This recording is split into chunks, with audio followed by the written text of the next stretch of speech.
Users of Reddit, what dark secret must you get off your chest now? Number 1. I told my fiancée on our very first date that I didn't want children. I repeated it for 5 years, clear, consistent, and absolute. Then she got pregnant, and she chose to keep the baby. I never blamed her for that decision. But now she does nothing. She's always too tired to cook, clean, or even spend meaningful time with our son. She won't wean him off diapers because she refuses to wake up during the night. So I do it all. I raise him. I love him. I would die for him. But this life? This isn't what I signed up for. Every day I fantasize about death, not because I want to die, but because I'm desperate for peace. I just want to rest. Forever. Number 2. When my father killed himself, I felt something I didn't expect, relief. He had been mentally unstable for years, but beyond that, he was cruel. He inflicted lasting emotional wounds on me and my family. I have an entire collection of memories filled with the disturbing things he said and did. So now my grief is twisted. I'm sad that someone could live in such torment, yet I feel unburdened by his absence. I don't miss him. Not really. I mourn the idea of a father more than I mourn the man who raised me. Number 3. A few years ago, my ex-boyfriend, who was both emotionally manipulative and sexually coercive, took his own life. He tried contacting me before he died. I ignored him. Then he was gone. I felt everything at once, guilt, sorrow, and a terrible serenity. His death was violent and abrupt, and I still can't fully process it. If he had died from illness or an accident, it might have been easier to accept. But this was messy. It's strange to grieve someone who broke you. But I do. And I don't. It's both. Number 4. When I was 8, I went to a sleepover at a friend's house. Another boy older was there too. He told me to take off my clothes and lie on my friend. I kept saying no, but eventually I gave in. He told me it was something boys our age just did. I don't remember much after that. My brain seems to have blocked it out. But I do remember the carpet, the blankets, the way the room looked. I'm 20 now, and I think that night ruined physical closeness for me. I flinch at touch. I disconnect during intimacy. That one moment rewired my entire sense of safety. Number 5. When I was around 4 or 5, I slept in the basement. It was furnished and had windows, so it wasn't terrible.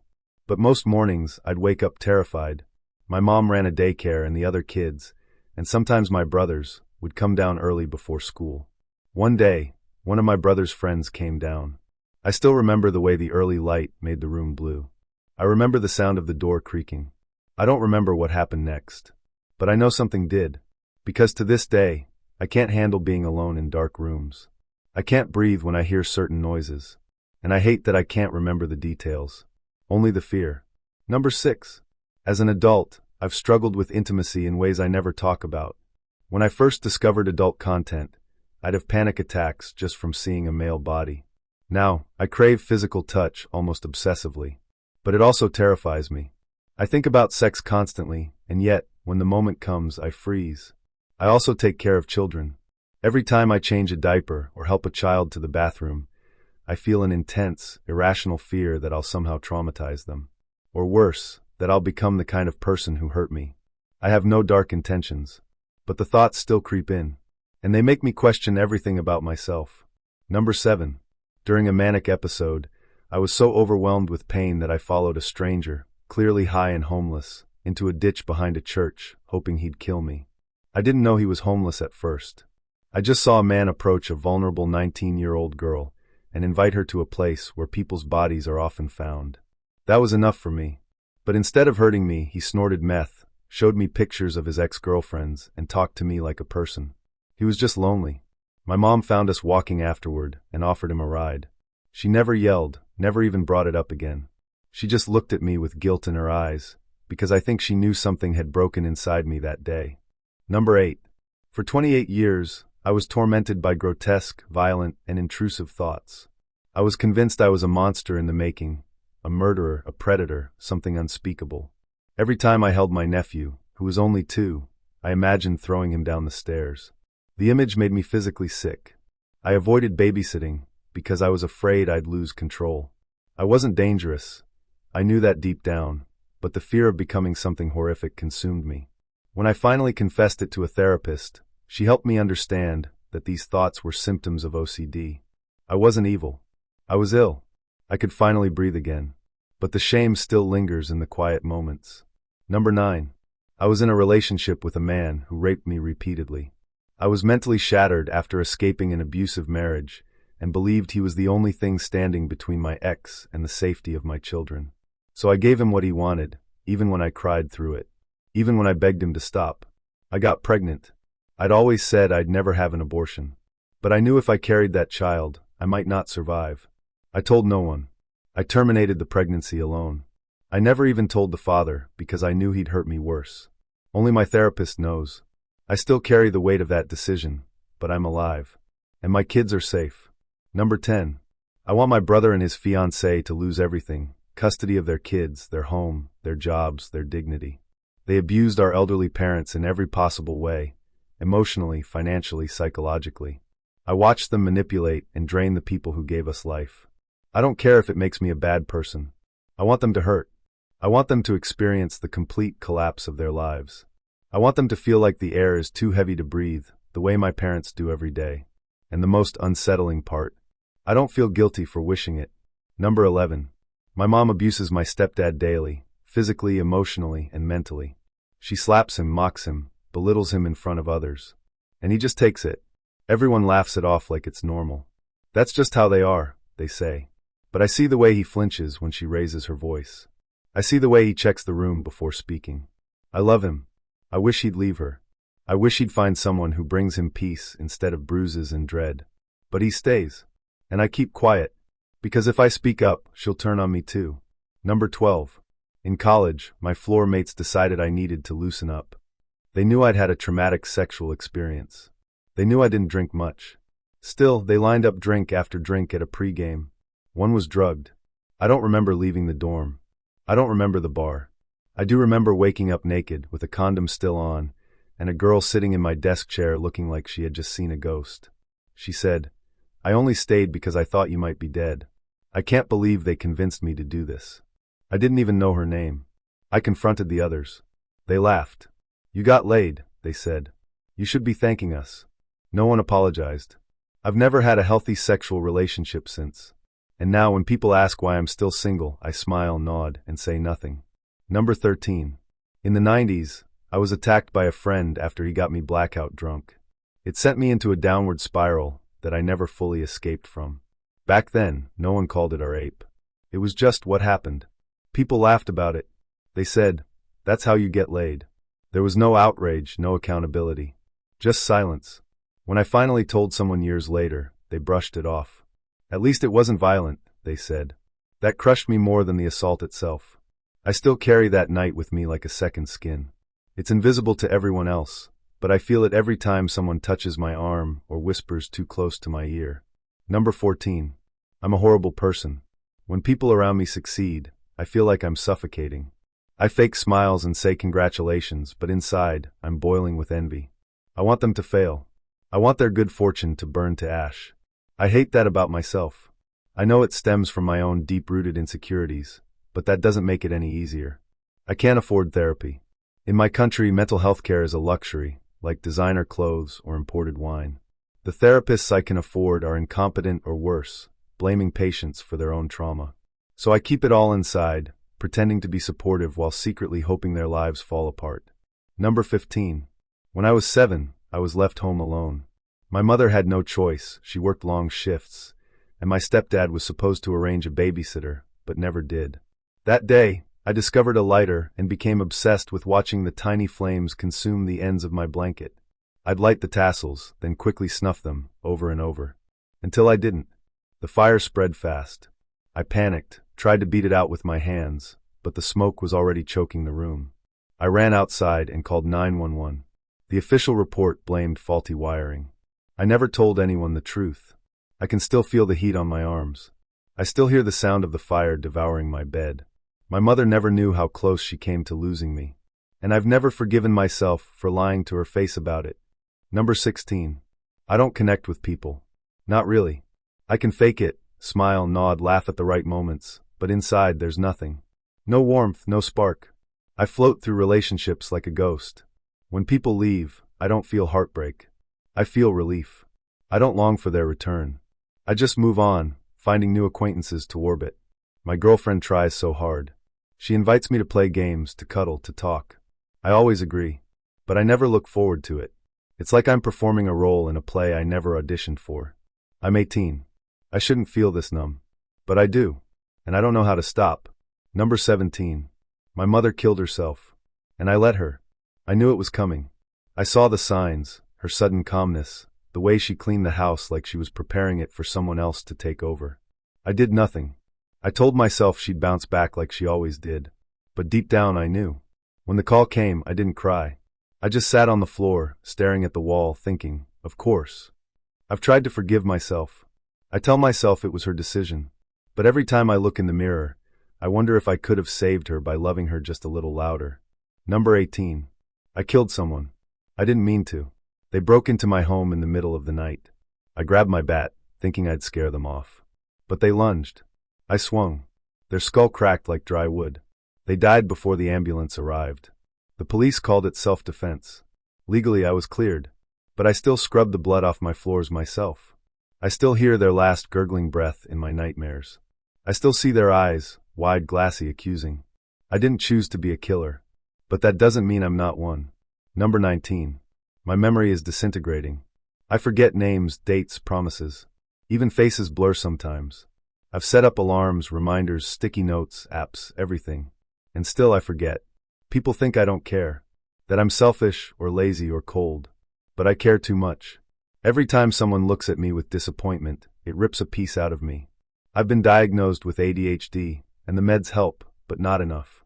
I'm terrified that one day I'll forget something truly important, like where I am, or who someone is. I already feel like a stranger in my own life. Number 20. I live in constant paranoia. I'm always terrified that I've forgotten something important. A birthday, an appointment, a promise. I can't sleep. I check my calendar every hour. I reread texts 5 times, convinced I've missed some hidden obligation. I only have a few friends left, and I'm sure they're going to leave me soon. I've become so anxious that I over-apologize for everything.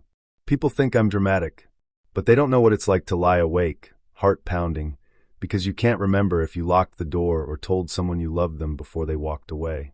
Number 21. Since 2018, I've been killing myself slowly with alcohol. It started after I was drugged and assaulted by multiple people. I didn't tell anyone. I just started drinking. At first, it was to sleep, then to function, then to forget. I entered an abusive relationship, and the drinking got worse. Some nights I downed 18 beers just to feel numb enough to pass out. My friends never knew. My family never guessed. I was slowly dying in silence. But now, I've been sober for 19 days. I started therapy. I've been walking in the woods, breathing air without the taste of vodka on it. I'm trying to claw my way back. But some nights, I still dream I'm drowning in bottles. Number 22. LSD and magic mushrooms saved my life. I was a depressed, anxious, and suicidal wreck, and everything I tried just didn't work. SSRIs made me deadly sick, and therapy made me feel lost. I have never had any kind of serious childhood trauma, except my childhood best friend turning into a cold-blooded murderer, but even that I do not associate with my condition. I felt like I was done, nothing would help me get up from this absolute hell, and I really felt suicide was the only option I had left, and if it wasn't for my lovely parents, I would have gone through with it. That is, until I stumbled on a subreddit called r/microdosing. Basically, you take a subperceptual dose of a chosen psychedelic. For mushrooms, this would be 0.1-0.2 g, for which a normal trip dose is between 3-4 g. You do not have any visuals, and the effects are very hard to notice, but the psychedelics open your mind and gives you more control of your feelings. I managed to completely rewire my brain, and I just felt the depression and anxiety melt away. My happiness level just exploded. I feel extremely confident in every social interactions. I'm so much more creative than I've ever been, and my emotional intelligence is very high. I would recommend it to everyone, and not only for people like me. This could really benefit everyone in the entire world that doesn't have a serious mental condition. For those who hesitate, meditation is also a very good alternative which can grant some of the same effects, as in being more in touch with your inner conscious. It literally changed my view of the world, and I have no problem completely dismissing the negative thoughts and only focus on the negative. Edit. Am stupid, I meant positive, haha. I also genuinely believe this is how the human mind is supposed to work. Number 23. From first grade to fourth grade, all of my classmates bullied me verbally and physically. It's easier to beat someone if you have 11 other children on your side, isn't it? I still tried making friends though. With no success, but there was one girl who I went home with on the same road to school and from school. When we weren't in school, we would walk her dog, roller skate around in town, stuff like that.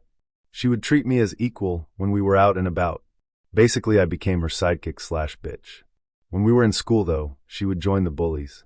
I just assumed this is what friendship was. This is what life is. This is what I deserve. I was always confused whether or not she was my friend or enemy, as well as my classmates. Fast forward to third grade, and I have trouble trusting people, I have social anxiety, and don't know how to handle being loved. In fourth grade, I had nervous breakdowns on a regular basis. And I finally realized what was happening to me. At the end of fourth grade, I changed school. I am now 14 and have friends. Friends that I can't handle to be around. I feel alone around them, and I feel alone without them. Not being able to trust someone in the first years of my social life ruined my current and future relationships. I can't accept being loved because I fear that they are just trying to make fun of me. If I have a crush on someone, I will not tell him/her I'm bi, because I fear that they will go along like it's a game and then do as much mental damage as they can to me when they had enough. Now I have bipolar disorder, social anxiety, problems trusting people, severe depression, and I'm suicidal. In a long time, I haven't been enjoying anything, haven't smiled, haven't been happy. I want to be helped, but I can't be helped. I met multiple therapists, tried killing myself 4 times, and tried to run away from home once. I'm not sure how much longer I can take this. I feel like SHT.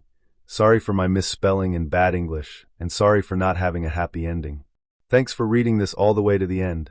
Number 24. I think I'm a sociopath. My granddad is, and my mom has narcissistic tendencies, so it's plausible.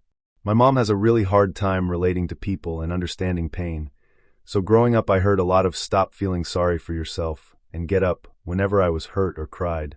Don't get me wrong, I love my mom, and she did her best, but our relationship is more sister-like than motherly. Anyway, I honestly just don't care how people feel. The only thing that genuinely gets to me is when people don't like me. I have this incessant need to be liked by everyone all the time. I'm very empathetic, but it's just like a trained reaction. It feels fake. I understand how something makes someone feel, why they're hurting, and how I can help them, but I feel like Data from Star Trek training my software to be more humane. Do I actually genuinely care about anyone but myself? I don't know, and that scares me. Number 25. I want to get money without working.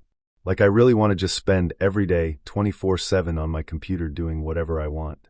I have a scholarship at a university, and they always say, do the things you want, you should work for what you want to be, follow your dreams, and things like that. But in fact, there are things that even if you really want, it will be impossible to get/do. I don't really talk about this because I know the answer. You need to work for the society, so then you can get the things you want from it.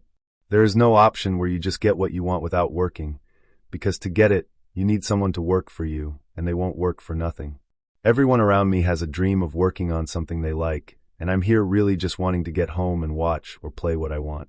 Since I know the answer, I kinda gave up on being happy. Unless I kill myself, which is not a possibility, I cannot stop working. Story 26. I have an eating disorder. I don't even know what to label it as. It's not anorexia because I binge. It's not bulimia because I don't purge often. I live with my family, so it's hard to purge/workout/not eat. I'm not in danger of dying, I promise. My BMI is normal, and I'm 25 pounds away from being underweight. I lost 35 pounds in 1.5 years. I feel like I can't recover, because I'm not at my goal yet, and I'm not physically sick. I've been the overweight friend my entire life, and I'm so upset at my parents for letting me eat so much food when I was younger. I was so overweight.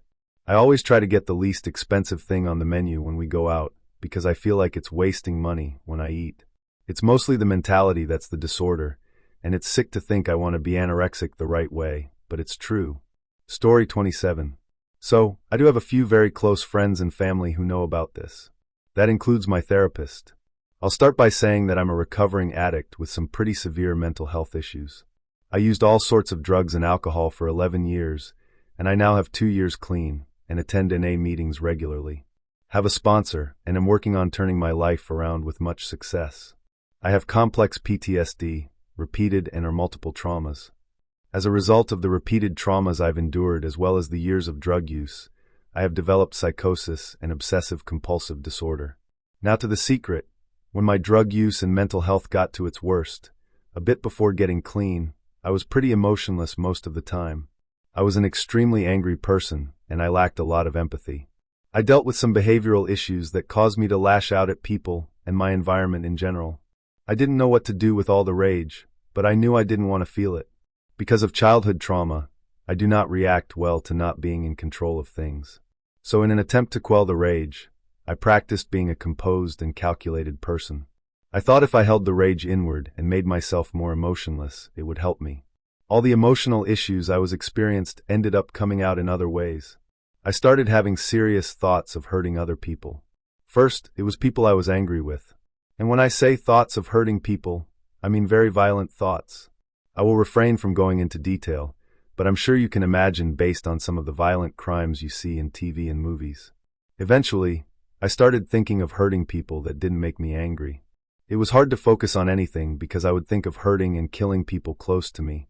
My mom, my brother, my dad, and even my girlfriend at the time. I would look up pictures of dead bodies to try to ease some of the urges. This eventually stopped doing it for me, so I tried to find videos of people being killed. I had trouble finding anything, so I would watch these fake videos on specific porn site type locations. There wasn't any sex in the video because it wasn't sexual for me. I watched men drowning women, men choking women, etc., probably because the person who sexually abused me was female. This issue got so bad over time that I started imaging ways I would avoid getting caught by the police.